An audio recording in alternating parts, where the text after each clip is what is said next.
Gold का atom बहुत भारी है 197, जबकि अल्फा पार्टिकल जो है क्या है 4u है 197। यानी अगर हम बनाए तो ये रहा अल्फा पार्टिकल, ये रहा हमारा गोल्ड का जो है वो बहुत भारी है, बहुत भारी है। तो वापस कौन सा आएगा, अल्फा पार्टिकल वापस आएगा, गोल्ड ना के बराबर हिलेगा। तो एक तो चीज ये आई कि एटम का कहाँ पे था वो, कि जो मास था वो भी बहुत छोटी जगह है, क्योंकि अगर मास दूर दूर होता, मास भी दूर दूर होता तो छोटे छोटे मास होते, मान लो ये छोटे छोटे मास होते काफी सारे, तो क्या होता एक अल्फा पार्टिकल इसे हटाता हुआ चला जाता, इसे हटाता हुआ चला जाता। लेकिन सारा का सारा मास एक जगह आ गया है, तो ये मास क्या हो गया, बड़ा हो गया, अल्फा पार्टिकल इससे छोटा हो गया, और अल्फा पार्टिकल क्या आया वापस। एंड ये क्या मास था, पॉजिटिव था, ये सारा मास कैसा था, पॉजिटिव। तो इसीलिए इससे अल्फा पार्टिकल क्या हुआ, पूरी तरीके से बैक हो गया। पॉजिटिव चार्ज की वजह से बैक हुआ क्योंकि रिपल्शन है, या एंगल पे निकल गया, दो ही केस थे ना, रिपल्शन की वजह से जब जैसे ही इसके पास आया तो या तो टेढ़ा होकर निकल गया या वापस आ गया। और बिल्कुल वापस क्यों आ पाया, क्योंकि ये मास गोल्ड का जो था वो अल्फा पार्टिकल से बहुत बहुत ज्यादा है। अभी हमने एक बार ही डिस्कस किया था अभी शुरू में, देखो आप लोग तो केवल इस बार 9th क्लास के लिए पढ़ रहे हो, तो इसलिए बहुत सारी चीजें डिस्कस नहीं होती।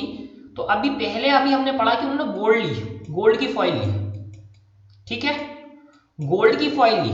तो गोल्ड की फॉइल में क्या था कि इसलिए कहा गया कि गोल्ड की फॉइल बहुत थिन हो सकती है और चीजों की फॉइल थिन नहीं हो सकती।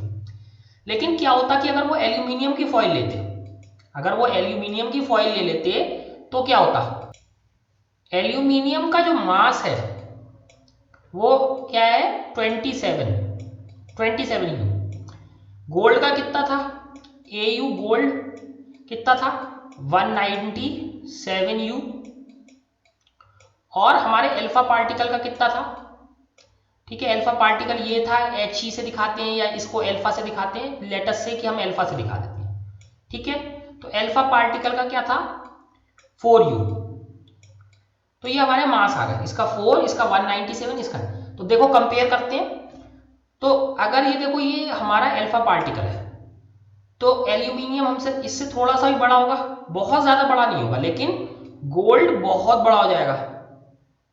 तो गोल्ड को तो अगर देखो जैसे अगर पत्थर है, इसे पत्थर समझो, छोटे से छोटी बॉल से अगर एक हमारे पास एक फुटबॉल है, एक छोटी बॉल है नॉर्मल, और एक बड़ा सा कुछ और है, कोई बड़ा सा और चीज है, तो क्या इसे छोटी बॉल मार के हम इस फुटबॉल को हिला सकते हैं या नहीं हिला सकते, यस ये हिल जाएगी, फुटबॉल बॉल से हिल जाती है, क्योंकि वो बड़ी तो है लेकिन उतनी बड़ी नहीं है, ठीक है।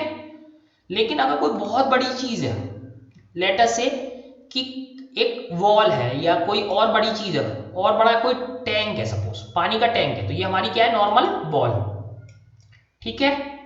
ये क्या है फुटबॉल है, फुटबॉल है। और ये थर्ड वाला क्या है, वाटर टैंक है, वाटर टैंक है, ठीक। तो अब क्या हुआ, अगर हम बॉल मारे तो बॉल से फुटबॉल हिलेगी कि नहीं हिलेगी, डेफिनेटली हिल जाएगी, हिल जाएगी। लेकिन क्या वाटर टैंक हिलेगा बॉल मारने से, नहीं।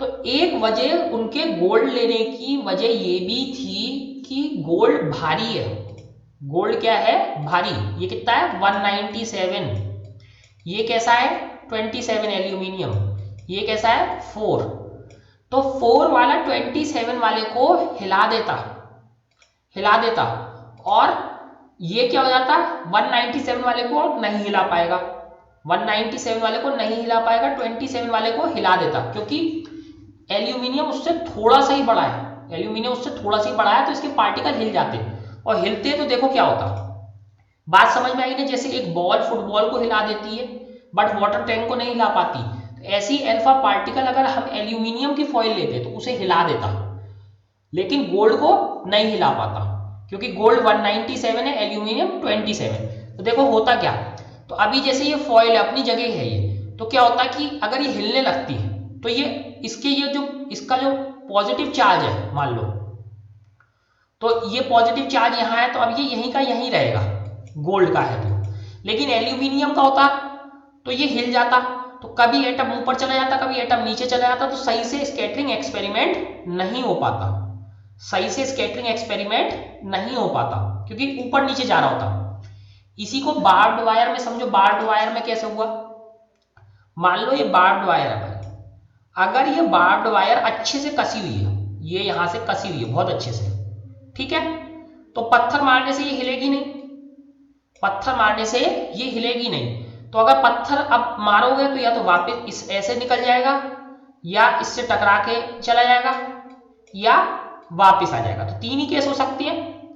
लेकिन अगर ये बार्ब्ड वायर अच्छे से कसी हुई नहीं होती, अच्छे से कसी हुई नहीं होती, तो जैसे ही इसे पत्थर थोड़ा सा लगता तो ये क्या होती है, ये ऊपर नीचे हिलने लगती, ये ऊपर नीचे हिलने लगती।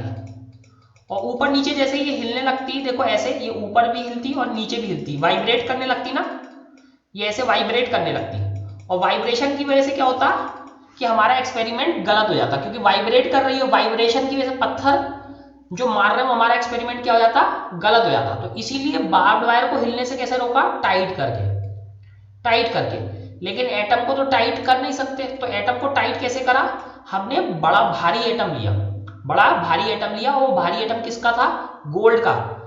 ये चीज जाननी आपके लिए बहुत जरूरी है, क्योंकि ये चीज कोई नहीं बताता कि एल्यूमिनियम क्यों लिया था। एल्यूमिनियम लेने की एक वजह बहुत इंपॉर्टेंट ये है कि वो भारी एटम है, वो अल्फा पार्टिकल से हिलेगा नहीं, वो अल्फा पार्टिकल से हिलेगा नहीं, क्योंकि छोटा एटम होता तो अल्फा पार्टिकल से हिल गया होता।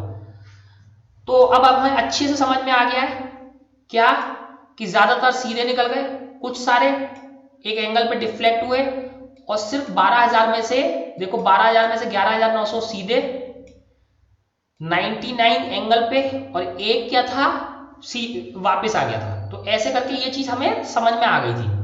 तो अब इससे देखो इन्होंने क्या बताया, on the basis of experiment, अपने एक्सपेरिमेंट के बेसिस पे Rutherford put the forward nuclear model of an atom. तो रुदरफोर्ड ने कौन सा मॉडल दिया, देखो nuclear model, nuclear model of atom.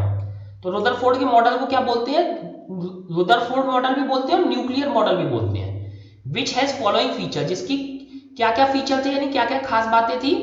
देखो पहला, there is a positively charge centre in atom. तो जो सेंटर है उसका एटम का, तो जैसे ये एटम है, इसका सेंटर कैसा है, पॉजिटिवली चार्ज है। कैसे पता चला, क्योंकि केवल पॉजिटिव से ही वापस आ रहे थे। तो there is a positively charge centre in atom called nucleus. तो इस पॉजिटिवली चार्ज सेंटर का उन्होंने नाम क्या दिया, न्यूक्लियस, इसी का नाम दिया उन्होंने न्यूक्लियस, पॉजिटिवली चार्ज सेंटर का। स्पेलिंग फिर से देख लेंगे, NUCLEUS, न्यूक्लियस, ठीक है। और उन्होंने एक और चीज बताई, nearly all the mass of an atom resides in the nucleus.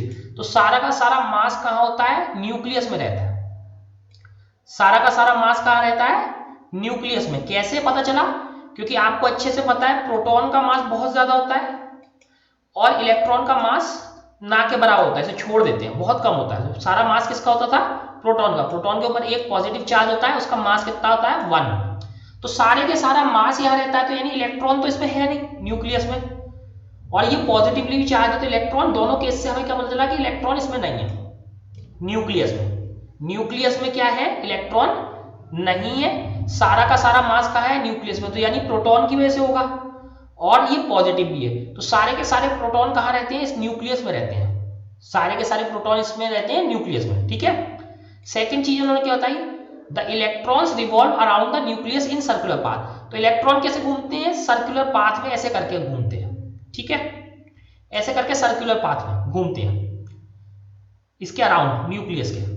तो ऐसे करके इलेक्ट्रॉन घूम रहे हैं इसमें, तो ये एक इलेक्ट्रॉन, ये दूसरा इलेक्ट्रॉन, ये तीसरा इलेक्ट्रॉन। बिल्कुल इसे ऐसे मान लो जैसे सोलर सिस्टम में सन है, सन के अराउंड प्लैनेट्स घूम रहे हैं। जैसे सन है, सन के अराउंड क्या है, प्लैनेट्स घूम रहे हैं। तो ऐसे ही न्यूक्लियस में के अराउंड क्या घूमते हैं, हमारे इलेक्ट्रॉन्स। थर्ड देखो, the size of nucleus is very small as compare to the size of atom. तो साइज ऑफ एटम देखो, ये है टोटल साइज ऑफ एटम, ये है ऐसे करके। इसके कंपैरिजन में देखो न्यूक्लियस का साइज क्या है, ये छोटा सा न्यूक्लियस है। तो न्यूक्लियस का साइज क्या है, बहुत छोटा है। किसके कंपैरिजन में, एटम के कंपैरिजन में। वेरी स्मॉल है,